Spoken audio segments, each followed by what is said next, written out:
So అంటే ఇప్పుడు టెక్నికల్గా మీకు అంత నాలెడ్జ్ లేదు. అవును కదా, ఇన్స్టాలో ఆ వీడియో ఎలా తీసుకోవాలి, ఎలా రాయాలి అంత కూడా తెలియదు మేడం. తెలియదు మీకు.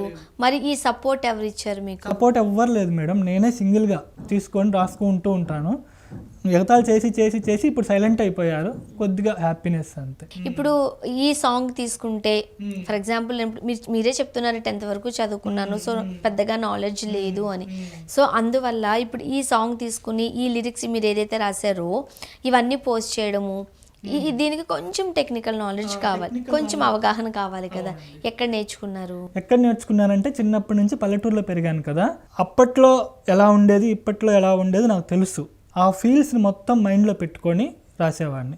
ఇప్పుడు ఒక భార్య భర్త ఉన్నారనుకోండి, సింపుల్గా భర్త మీద భార్య కోపం వస్తుంది, భార్య మీద భర్త కోపం వస్తుంది. అప్పుడు ఒక చిన్న డైలాగ్, నా కోపం నీ కళ్ళల్లోకి చూడలేని ధైర్యం అంటే అర్థమైందే. భర్తకు భార్య పైన ఎంత కోపం ఉన్నా తల ఉంచుకొనే తిట్టగలడు, మాట్లాడగలడు. కళ్ళల్లోకి కళ్ళు పెట్టి చూసి మాట్లాడలేడు. అది భర్త ప్రేమ. అలా చాలా వరకు రాస్తూ ఉంటాను.